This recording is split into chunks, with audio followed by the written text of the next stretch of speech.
dictating the wrap-up on the Butcher Benton package. I'm Lieutenant Dick Chasen. This hadn't been a routine case, and to find the answer, I've had to put a lot of little pieces together. It began on the day most cases can be called closed. It was the day before the butcher was to be executed. He was visited by his attorney, Paul Lowe, in the death house. It was at this first meeting the Butcher Benton case took its first switch. Well, that's it, Butcher. The evidence against you was so strong, the governor turned down your appeal. You're a rotten liar, Lowe. You started railroading me from the beginning of the trial. And now you're still trying to throw me curves. Look, I don't blame you for being edgy, but get this straight. I didn't double-cross you. I never worked harder for a client. You mean you never worked harder for a client to get him sentenced? You're a fool, Butcher. If you hadn't tried to double-cross Squeamy Ellis and Joe Marcelli, they wouldn't have turned state's evidence against you. But you had to get greedy. You wanted to keep the whole $600,000 for yourself. Well, the boys got sore, and I don't blame them. It was all your idea. You planned the whole job. You hired us. When you found out I'd staged the money, you decided it was time for me to die. You got those two crumbs to turn state's evidence on me. You stinking rotten mouthpiece. We both know that isn't true, Butcher. Now, look, what's the sense in not giving me the money? It's not going to do you any good. Well, I'll have the satisfaction of knowing that none of you three crumbs are going to spend it. What about Eva? Don't you owe her something? If you tell me where the money is, I'll see that she gets your share. I've got a different idea. I'm going to kill you and Squeamy and Joe. Then I'll take care of Eva myself. You thick-headed ape, you're going to die tomorrow. Remember what I said? I'm going to get you, all three of you. Even for you, Butcher, that'd be quite a trick. So long, dead man. Remember what I said. I'm going to kill you, all three of you.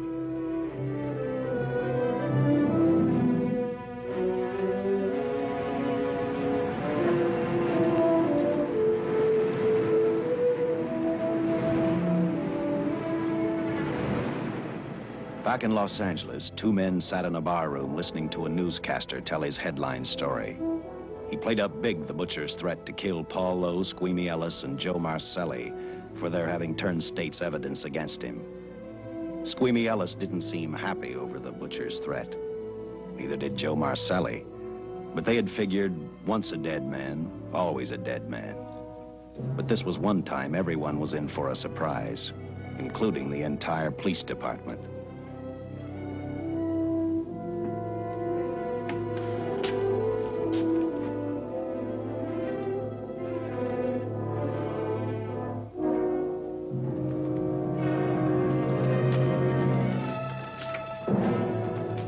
You seen the headlines, Captain?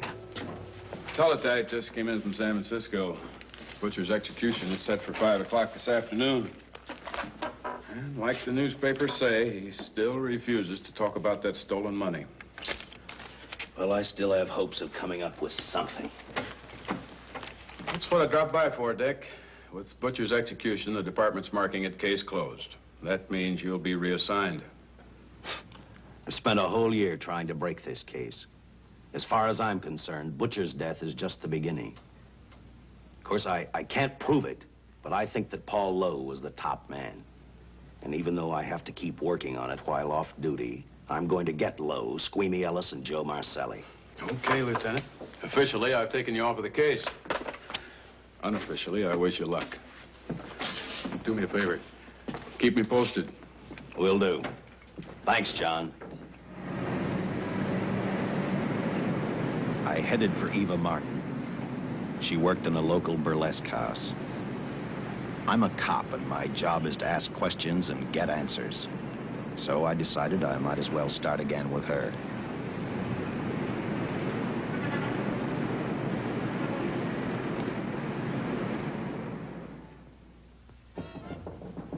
Come in. Oh. What do you want? I'd like to talk to you. Talk? You're a cop, aren't you?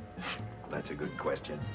I can't even find a 3-ton armored car, let alone the $600,000, and I've been on the case a year. I've told you, and I've told you, and I've told you. I don't know anything about the money. I never did. Benton's gonna be dead in a little while. I thought it might make a difference. I never knew anything about the money. Call me dumb. I didn't even know Charles was in the rackets until the trial. Now, take it easy, kid. You're on, Eva.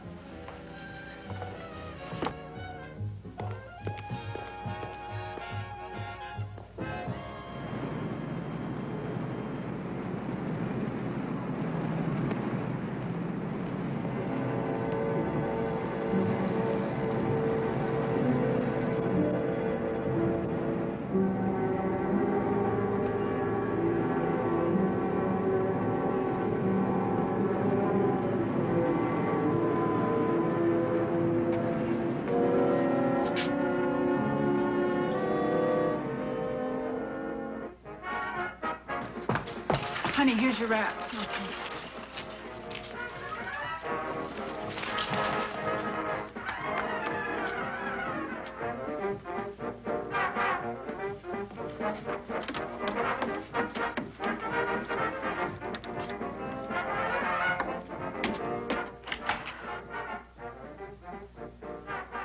A few moments ago, Butcher Benton, without revealing the whereabouts of the $600,000 stolen in the armored car holdup, paid for his crimes against society in the gas chamber at San Quentin.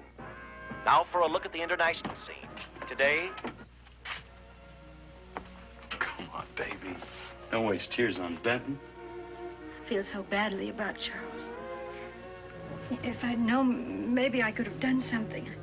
How about a drink? We could both use one. An artist can't drink while she's working, Paul. Boy, see.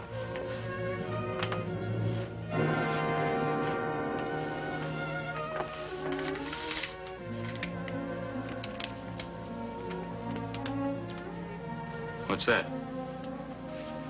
Well, now what's the matter? It's a message from Charles. He told me to open it if he died. Finale, Eva. All right. How about a steak after the show? No, thanks. Not tonight, Paul.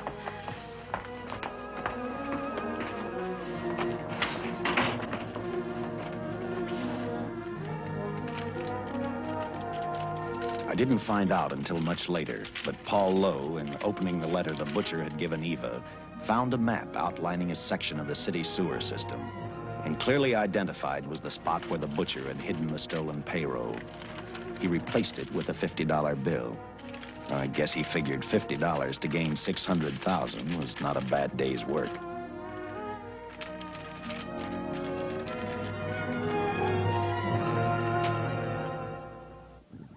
And a few hundred miles away in San Francisco, the case took another switch, which turned the next 72 hours into one long, hideous nightmare. Dr. Bradshaw, a distinguished biochemist, was making preparations for a final experiment which he hoped would lead the way to a cure for cancer. He'd been successful with laboratory animals. The last step called for a human body. And Dr. Bradshaw's assistant quickly made a deal with a local mortuary and returned to the laboratory with the dead body of Butcher Benton.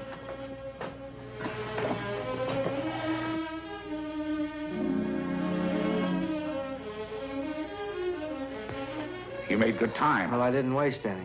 Any trouble? No, I just handed the money over and moved the body into your station wagon. That was that. Good. Get a syringe.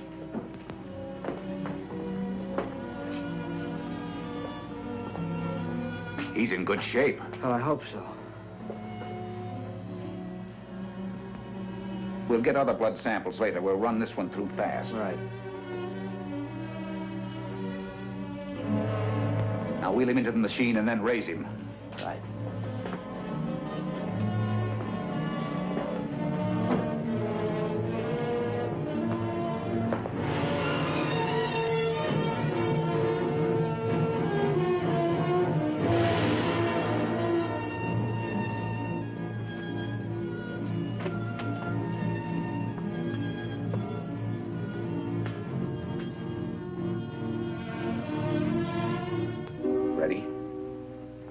going to give him 287,000 volts? Yes, yes.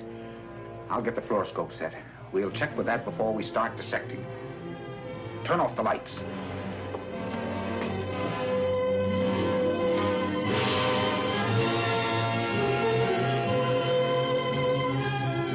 There you are, old boy. If you respond properly and my theory is sound, you'll be more famous dead than alive. Throw the switch.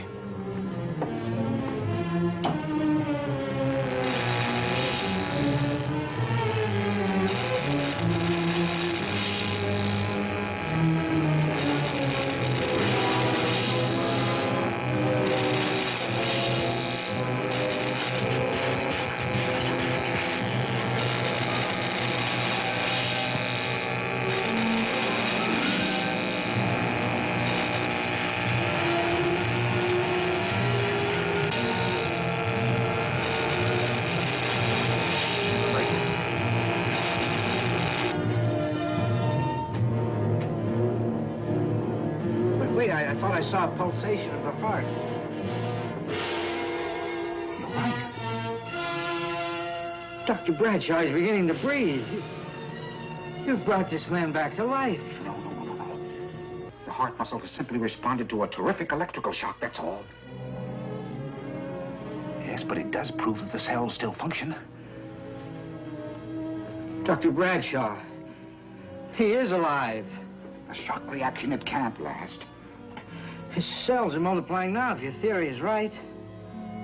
We could keep that reaction going longer. But it's worth a try. Get the body out.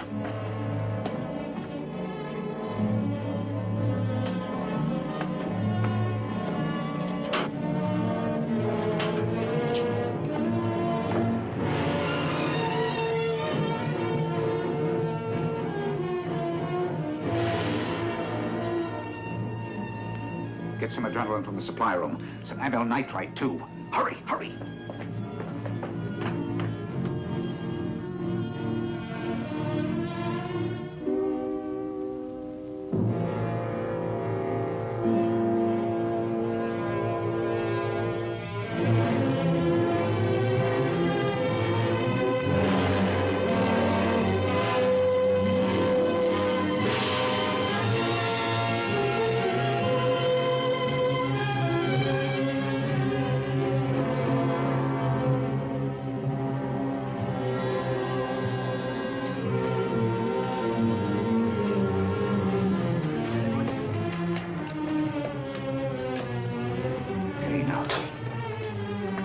Mustn't move. Your heart can't stand the strain.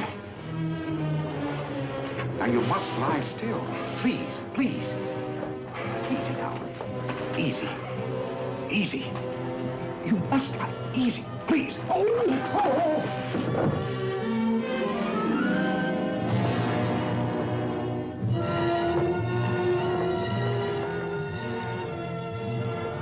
Dr. Bradshaw's experiment had given life back to the butcher. He tried to talk, but the electrical voltage had burned out his vocal cords. Yet it hadn't destroyed his brain. He knew who he was. He knew who he hated. As he stumbled about the room, I think he thought only about one: kill Lowe, Squeamy, and Joe Marcelli. The tremendous electrical voltage that Dr. Bradshaw had given the butcher had increased his cellular structure to the point where he was no longer a man. Dr. Bradshaw's experiment had created a vicious, brutal animal with an almost inconceivable amount of strength. Dr. Bradshaw must have believed the butcher's regained life would last for only a few minutes. Therefore, instead of calling for help, the doctor decided to handle his creation alone. Now, easy, Benton. Just relax. I'm a doctor. I want to try to help you. Do you understand me? You're in my laboratory. The execution was carried out and you were declared dead. I tried an experiment on you and brought you back to life, although I didn't intend that. Now, you've had a great shock. Now come and sit down. Now, be quiet. Now, come and sit down. Take it easy. That's the boy.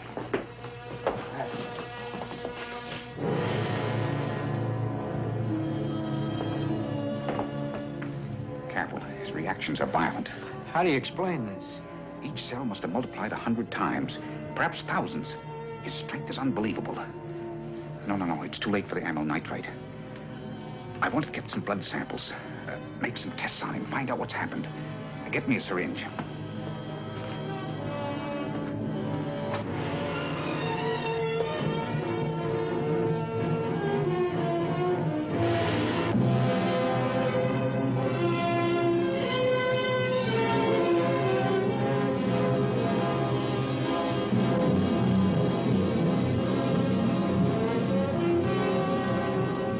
Why won't the needle penetrate the skin? Tissue must be nearly a solid mass of cells. How are we going to get the blood sample? Surgically, perhaps.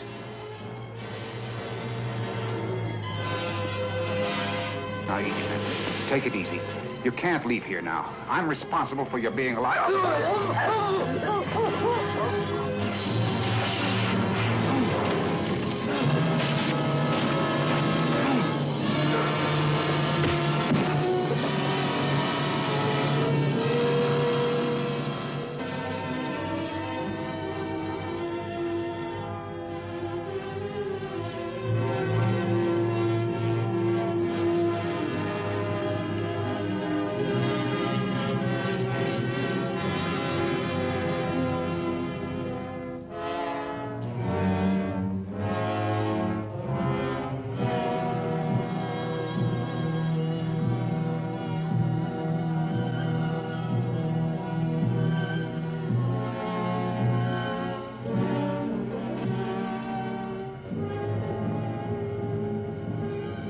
Towards the end of this case, Captain Lauder and I found out the doctor and his assistant had been murdered.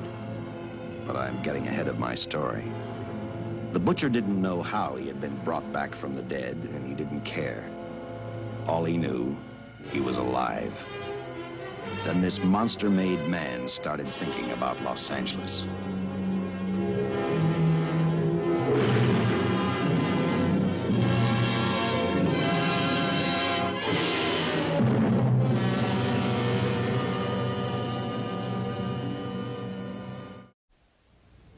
On that very night back in Los Angeles, I decided to stop playing detective for a little while. I went to the burlesque house to ask Eva to have dinner with me. After all, the butcher was dead, and if I got lucky, sooner or later, I figured Paul Lowe would lead me to the stolen payroll. In a way, that possibility made me even feel better. It's not fair to watch the show from backstage. Next time, I'll pay admission. I take it by that remark you like my routine. Yeah, you're pretty good. What I can't figure out, though, is why you stay in a place like this. It shouldn't be hard for someone like you to get a job in a class spot. If you weren't a detective, I'd be willing to bet with a line like that your next remark would be, how about dinner? Well, not exactly dinner, but a hamburger might be a good idea. If you're asking in an official capacity, I can't say no. I'm off duty. For the past 6 months, all I've ever called you is Lieutenant Chasen. Do you have a first name? Uh-huh. Dick. Give me 10 minutes for a quick change, because you just made yourself a date, Lieutenant. I mean, Dick.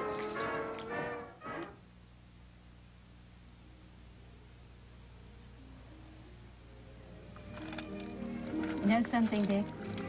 I haven't had hamburger in the front seat of an automobile with a guy in a lot of years. Well, from now on, we'll do it more often. It's funny.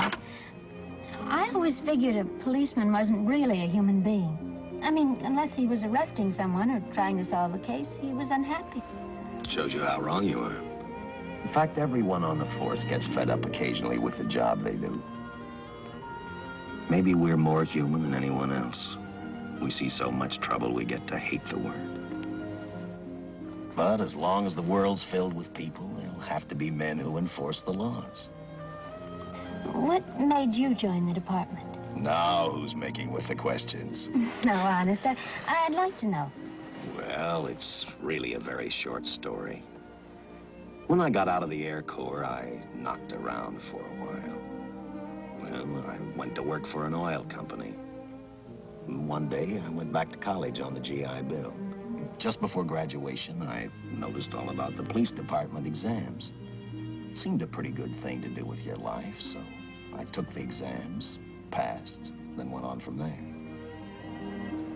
If I ask one more question, will you give me a straight answer? Try me.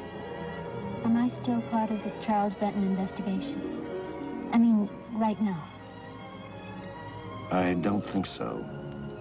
As far as the department's concerned, when Benton was executed, the case was marked closed. But inside of me, that's not good enough. I don't follow you. Well, the $600,000 is still missing. And a fast-talking underworld lawyer like Paul Lowe is walking around a free man. Someday, no matter how long it takes, I'll get him and the money. Until I do, the Benton case for me is not closed. I give you my word, Dick. Charles Benton never told me anything about the money. Oh, I've been sure of that for a long time. But how did you ever get mixed up with anyone like the butcher? This trouble ever started just happened. I had a roommate who used to date Benton all the time. One day she packed and left for Chicago. Benton carried a torch for her, and he used my shoulder to cry on. First thing I knew, we were having dinner together, and a few weeks later, I was labeled by the police as this #1 suspect and Benton's girl. But it was never like that. I made only one mistake. I felt sorry for him. You mean, until he was arrested for the robbery and the killing, you had no idea how he earned a living? I know this is going to sound crazy, but I only went out with Benton a couple of times. And all we ever talked about was Madge, my old roommate. The last time I saw him, he tried to get too friendly, and that's when I told him he had the wrong girl. But like I said, I'd already made my mistake. What about the burlesque house? How do you two fit together? You sound like a lot of other people. I left a small town a couple of years ago because I won a beauty contest, and the first prize was a screen test. Da, da, da, da, da. After which, nothing happened? That's right. Only, it was pretty rough. And then one day I read an ad about girls wanted for a burlesque show. I auditioned and I got the job. You know something? It's like any other job. If you're looking for trouble, you can find it even in a schoolroom. Well, when the screen test didn't work out, though, why didn't you go on home? Well, first you have to have a home to go back to. My folks are dead, so Los Angeles was as good as any place else. I don't know about you, but I do 8 shows a day, and at this hour I'm bushed. I know what you mean. Mind if I drive you home? No. And I'll tell you something else. I haven't minded anything about tonight. Not even the hamburger. I kept playing tag with Lowe. He made 4 telephone calls. 3 of them didn't interest me, but one did. The one to Joe Marcelli. I watched Joe head for his meeting with Lowe, and for some unknown reason, I began to get the feeling that this case was finally about to explode in my favor. You see what I mean? Well, look at that, will you? I see him stagger on 2 legs, but he's doing it on 4. Shut up, you flea bag. Well, look who's calling names. At least I ain't a squealer, a stoolie. I warned you before. All right, Harry, that's enough. I'll take care of him. I want to talk to him. Okay, Mr. Lowe. With any future business you've got with this psycho, take care of it upstairs in your office. He keeps showing around here, sooner or later he's going to get slugged, cripple or no cripple. All right, shut up, Joe. Sit down.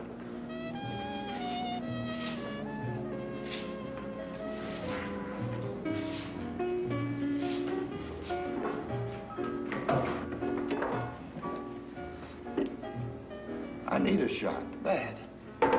You'll get one after I've talked to you. You sober enough to understand? Yeah, I run out of dough.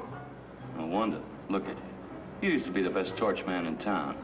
Now I don't think you could crack a safe if you knew the combination.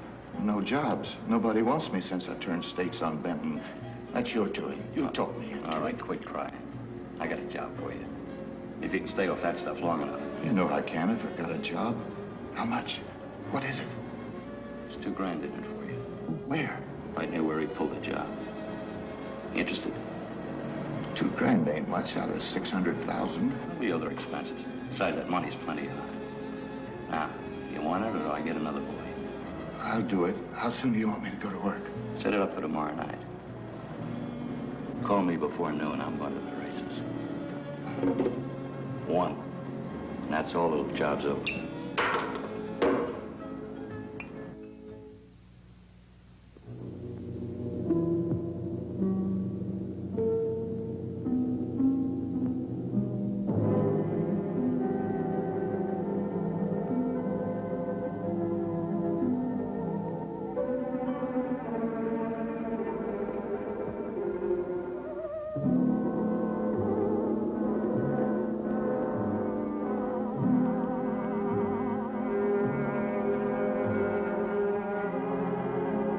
The butcher was walking slowly toward Los Angeles.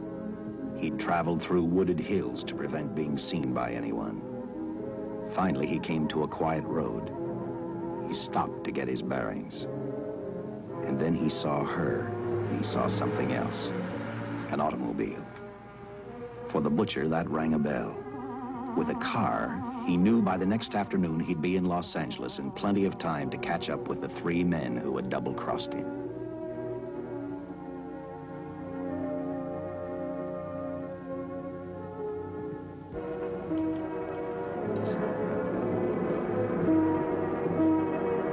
Well, see, you're a real gentleman to be helping strangers in distress. I hope you don't mind me using the babe here as bait. Quite a dish, isn't she? But that's what she gets paid for. Bait, that is. Yes, sir. She's a real shaker artist of my outfit. Carnival man myself. Just call me Connie.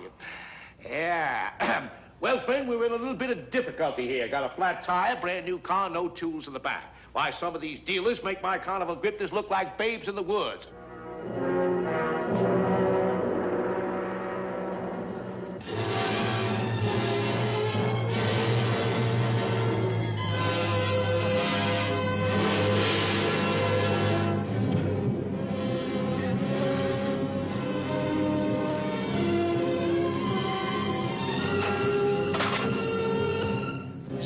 Holy. Say, who you with, friend? Let it down. Let it down. No matter who you with, friend, believe me, I can do better for both of us. I'll make a fortune for the both of us. Oh.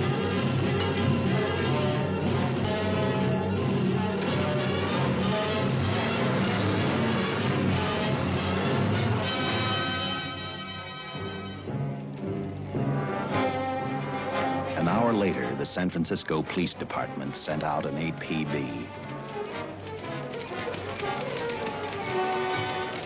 Squads were sent to various parts of the countryside.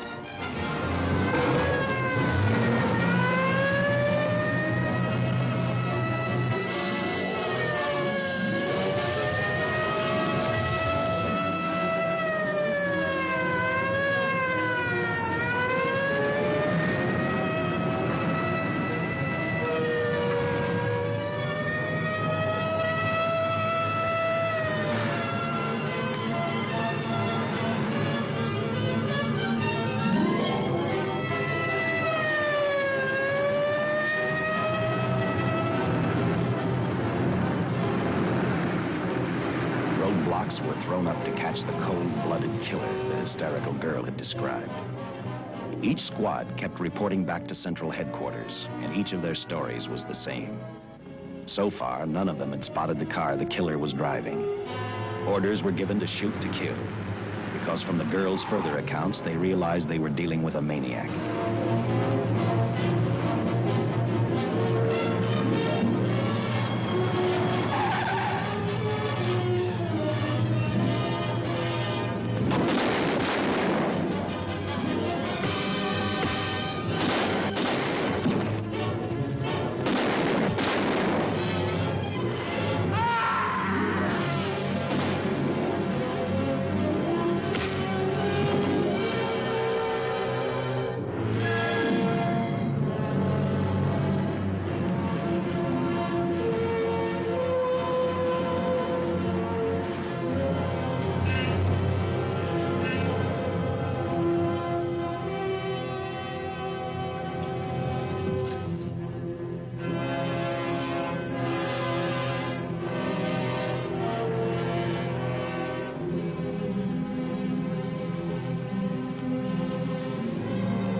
I trust that this information will answer all of your questions. If I can be of any further service, let me know. Sincerely, J.I. Louder, Captain Police, L.A. Another all points from CHP, Captain.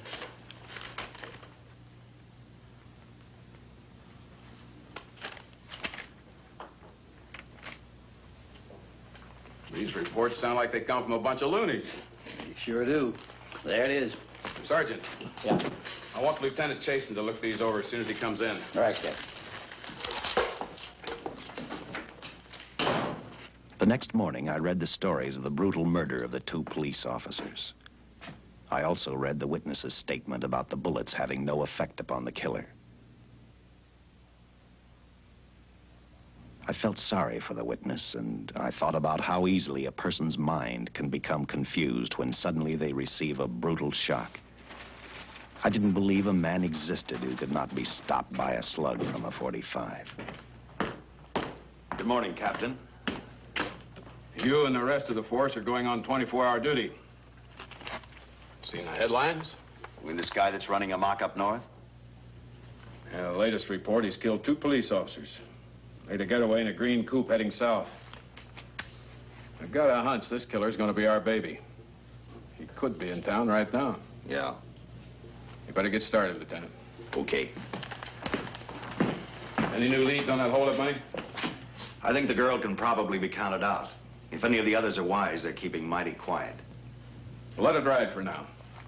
The whole force is going to be on the spot until we catch this killer. Newspapers will have a field day.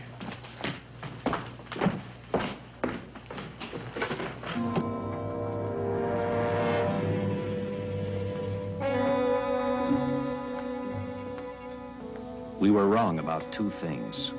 The killer was already in our city, and we didn't know he was Butcher Benton. He headed straight for Eva Martin.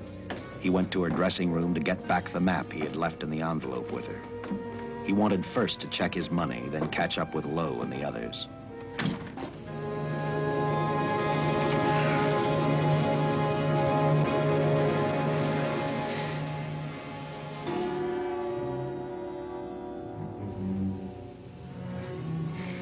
Can't be.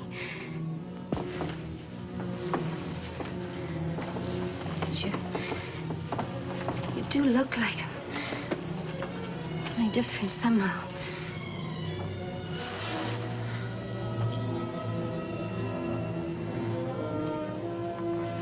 It is you.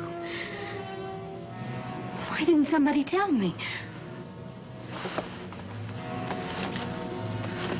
What's happened, Charles? Those look like bullet holes. Are they?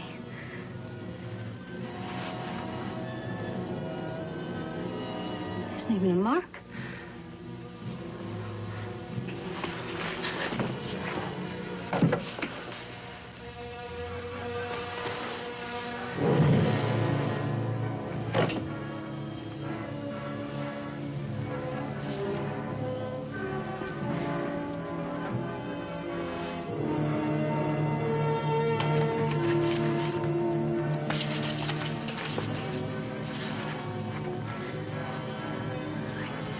I opened it like you told me. I found the $50.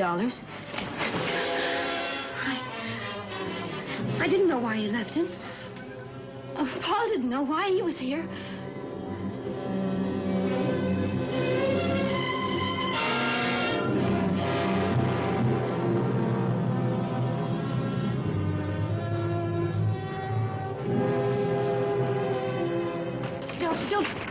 Don't think crazy. The name of Paul triggered his hate. He left her dressing room and started for Squeamy Ellis and Joe Marcelli's place. Because he knew, with them out of the way, Paul Lowe couldn't open the strong box where the money was hidden. He thought of Squeamy and Joe first. He was saving Paul Lowe for last.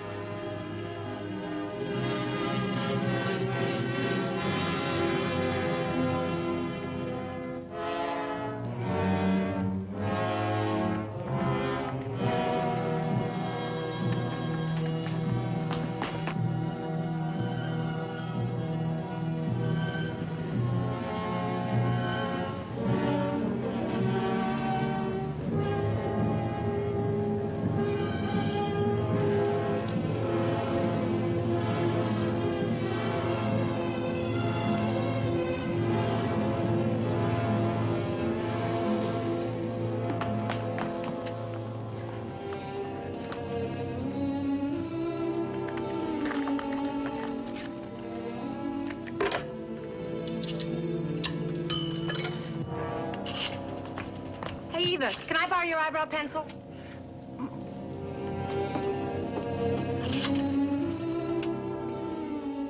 Operator, get me police headquarters.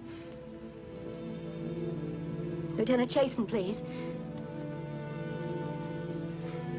When do you expect him? Well, tell him Charles Benton is alive, and even bullets can't stop him. I'm not crazy. Just say a friend of Charles. He'll know.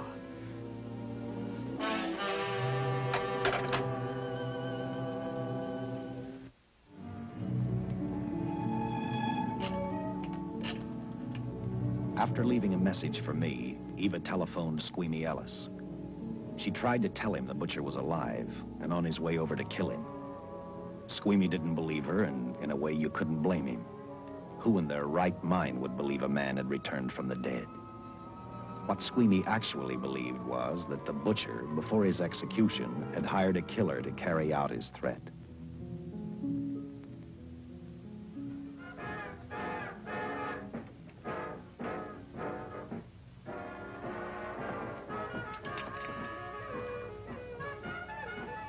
You sick? What? You don't look so good to me. 10 minutes, Eva. All right. Say, Eva, I could take over the matinee trick for you. What? It's easy. Look, Eva, I can do it. Scabba-doo-doo-doo. Oh, Francine, I just thought of something. Yeah? Eva agreed to let Francine do the show. She hoped she'd be able to interrupt the butcher before he arrived at Squeamy's hotel. Or, failing that, at least be able to warn him to stay out of sight. You wanted me, Captain? Yeah, I just had a rundown on those fingerprints of the stolen car up north. I got nothing on the driver who was killed or the woman with him. Take a good look at these. There's something funny about these. Yeah. And the boys in the lab can't figure it out either. Those are the killers. They were found on the steering wheel. Looked like they'd been stamped in with a steel die. They sure do. These are Butcher Benton's. What? Well, they look the same to me. How do the lab boys explain that? They don't. Their best guess is a twin brother. An identical twin could have the same pattern of whorls with only slight variations. Ever hear of the butcher having a twin brother? No. Even if he did, it wouldn't explain these freak prints. You didn't pick up your message, Lieutenant. Some wacky dame calls you. And she says Charles Benton is alive, and bullets won't stop him. If we buy the twin theory... Who was she? Where'd she see him? Well, she wouldn't leave her name. Sounded kind of hysterical to me. Said she was a friend of the butcher's. Eva Martin. Get over at the Follies and see what that girl knows. Yeah. Some guys have all the luck. I never drew an assignment to the Follies.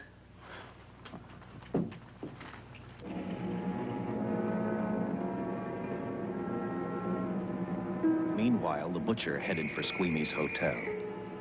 He didn't seem to be in any particular hurry. Actually, he seemed like any normal person, on his way to work or on his way home.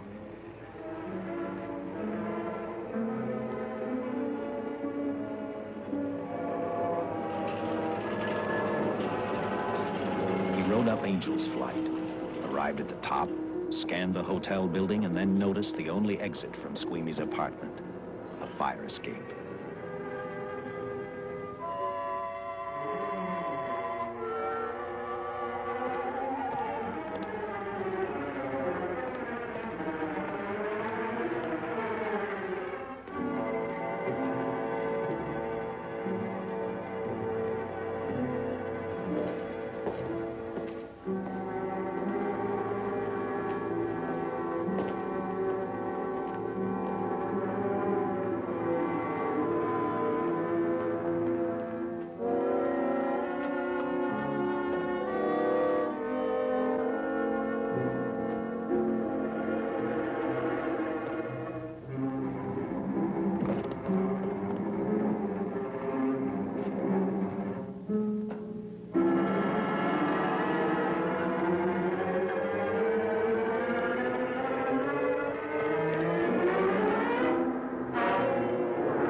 butcher was figuring his next step.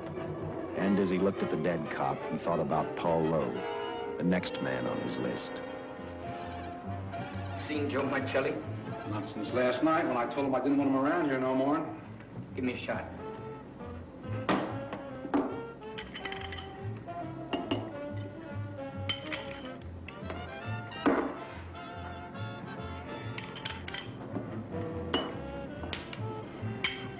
Look, I need help.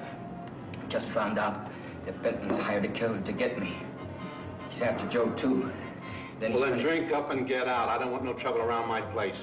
You're a real pal. Drink up and get out, I said.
Operator, get me the police.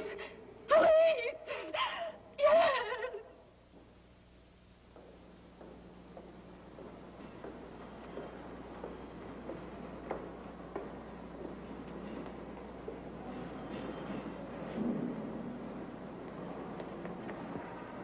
What's happened? A guy named Squeamy got thrown from the 5th floor. He's dead on a mackerel. Customer of mine. You mean Squeamy Ellis? Yeah, that's it. Just Squeamy. No one else was killed. Ain't one enough?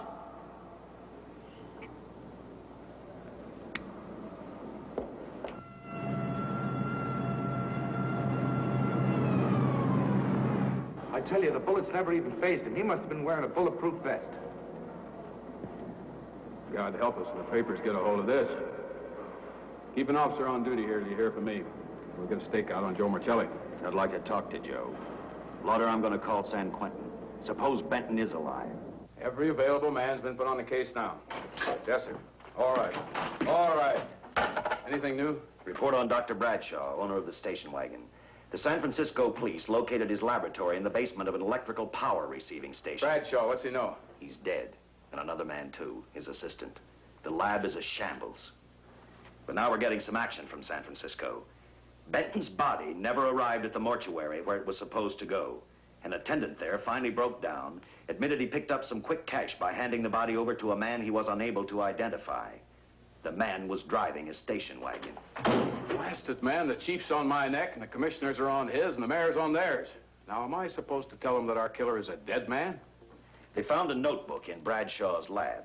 It ties his experiments in with a Professor Dwiggins at Caltech. I hope to hear from Dwiggins soon. Captain, report from the valley on a hysterical woman. Reports the presence of the killer. There's the location. Let's go.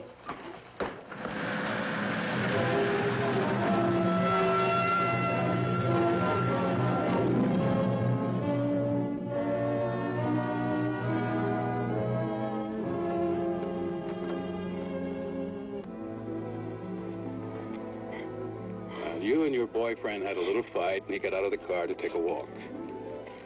You noticed that he walked down toward the sump area in the direction where you'd seen those lights a short while before. What happened then, miss? Please try to tell us.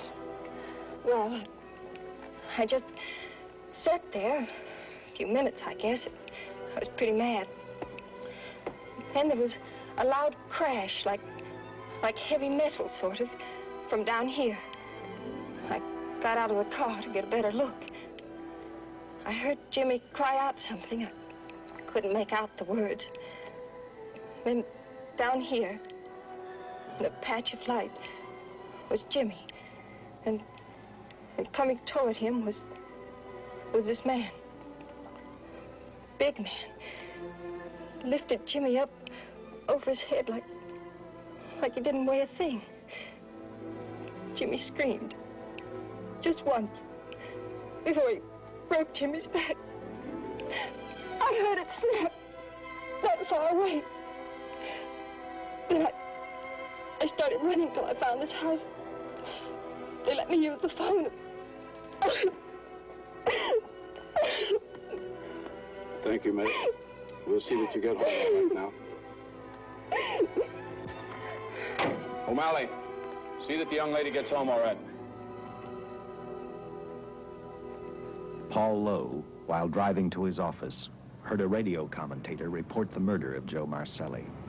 And what shocked him most was when the broadcast identified the killer as possibly being the butcher. Lowe headed straight for Eva Martin at the Burlesque Theater. Oh, you gave me a start, Mr. Lowe. What are you doing here? Where's Eva? Oh, I'm taking her place. I'm going to wear her costumes. What's it to you? I asked you, where's Eva? Hey, don't get physical. Well, watch your tone of voice, Buster. I told you. Little Eva isn't here. I could see that for myself. Where is she? She's at police headquarters. That's where she is. Yes, sir. No, sir. Captain Lauder's still with the mayor. The killer dropped out of sight. He was last seen in the Hollywood area. Yes, sir. We know he's dangerous. Every angle's being covered. Yes, sir. I'll tell him.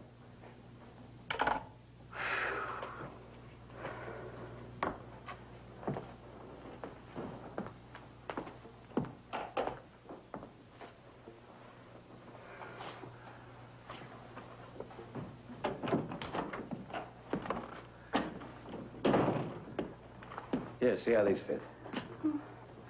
Low heels. I'm sorry. It's the best our wardrobe department can afford. Any idea how soon the captain will be back? Now, look, I'm going to see the captain if I have to wait here all night. Paul. Paul, Charles killed Squeamy and Joe. Joe, too? Benton? He's alive. I saw him, but nobody will believe me. I'm checking it. My guess is whoever killed them is on the trail of the money, Lowe. Now, maybe you better start talking if you know anything about it. I don't know anything. Did the butcher have a brother? No brother. It was Charles. I saw the tattoo on his arm. Look, I demand police protection. Where's the money, Lowe? You heard me. I demand protection. I know my rights. We put stakeouts on your office and home. Well, that's not enough. It's enough as far as we're concerned.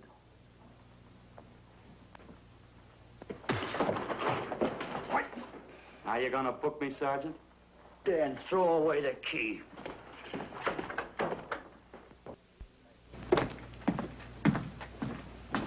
Thank you. Come up with anything yet, Dick? Oh, we've checked every hotel, motel, and rooming house in town. We've run a cross-check on every hangout Butcher ever used. Net results, blank. This is incredible. We not only discover a dead man turned killer, but it's beginning to look like he plays ghost, too. He's somewhere in this city, and if we have to take it apart brick by brick, we've got to get him. I may be way off, but I think Paul Lowe could tell us a lot. Maybe, but it's a cinch he's not going to. Well, suppose he had no alternative. You better grab some coffee. Your mind's beginning to play tricks on you. No, now, wait a minute. When Lowe came to us for police protection, it was because he was scared stiff the Butcher would add him to the list of Squeamy Ellis and Joe Marcelli. Go on. It figures, too. When he slugged the sergeant, he knew we'd book him right away. Oh, this Lowe's a pretty cute character. But we can play the same game. You mean we'll threaten to release him?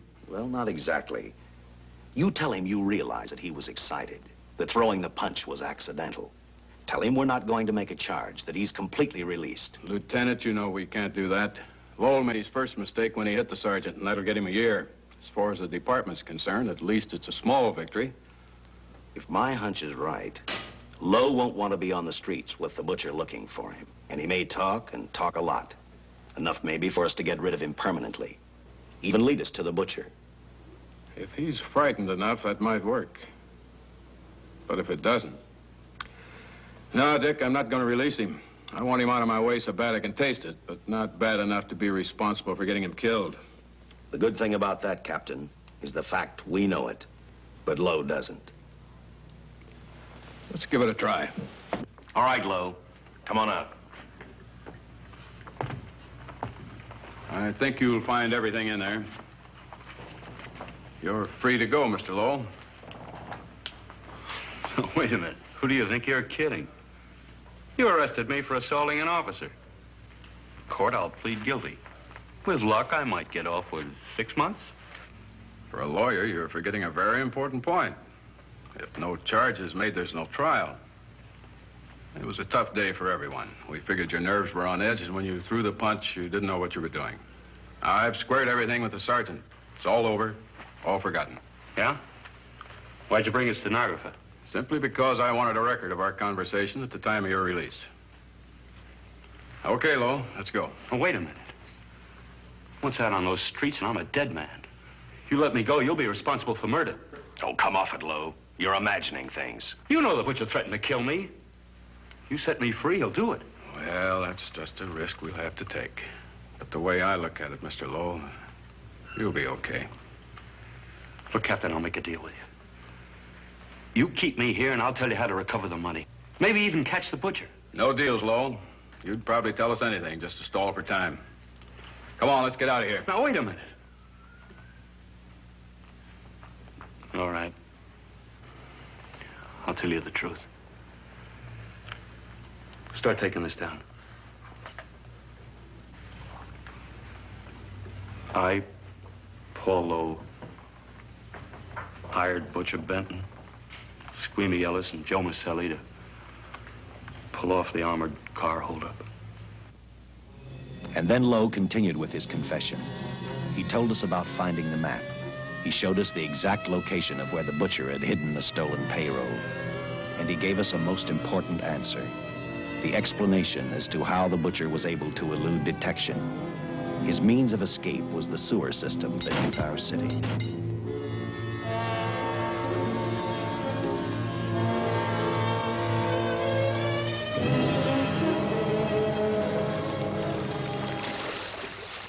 The department went to work fast. Every police squad in the city was detailed to cover a specific area. Every entrance and exit to the Los Angeles city sewer system of 700 miles was covered. Captain Lauder and I, along with several other squads, headed for the entrance where, according to the map, Butcher had hidden the money. Our job was to stop him, and that made me think of one specific question. When we found him, could this monster be stopped? I, for one, wasn't sure.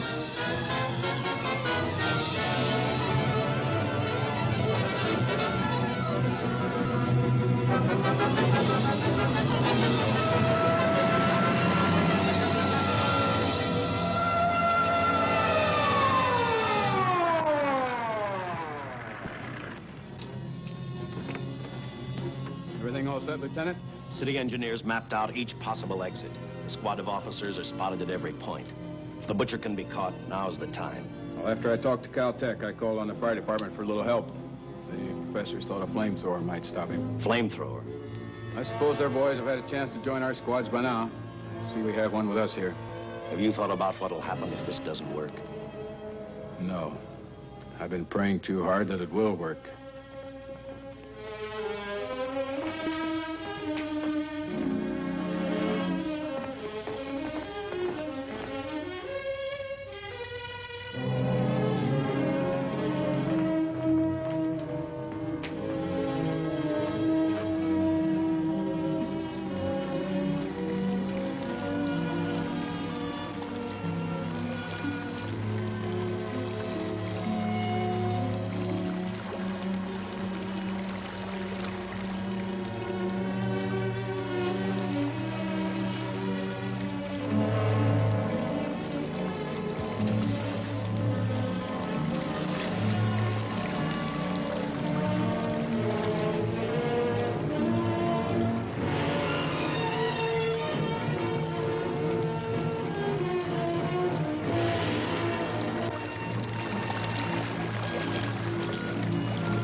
This is where we split up. I'll go straight ahead.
This map's right. We're off our course. We'll have to backtrack.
Let him have it.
And the tremendous shock of electricity that brought the butcher back to life destroyed him.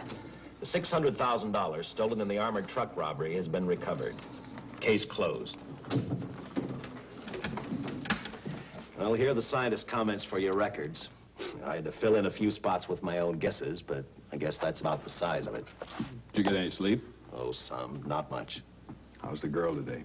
Well, I called the hospital about an hour ago. She'd gone. Gone? Where? Well, she told them she was a working girl and that she'd been away from the job too long already. Quite a girl. Yeah. Say, how about that time off I've got coming? 48 hours, beginning right now. Get some rest, Dick.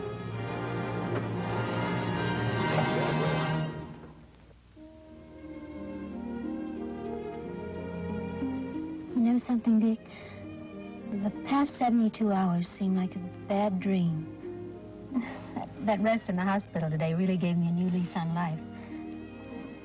Now that it's over, I can't believe it actually happened. The important thing is to remember it is all over. I suppose you'll be assigned to another case. I'll have to give up hamburgers in the front seat of the car for steaks in a restaurant. No. I've thought about that. In fact, I decided to do something about it. I started by talking the captain into a short holiday, and just about an hour ago, I got you fired. What? What did you do that for? I figured that being my wife would take up all of your time. Even if I wanted to say no, I couldn't. You're not supposed to say no to a detective.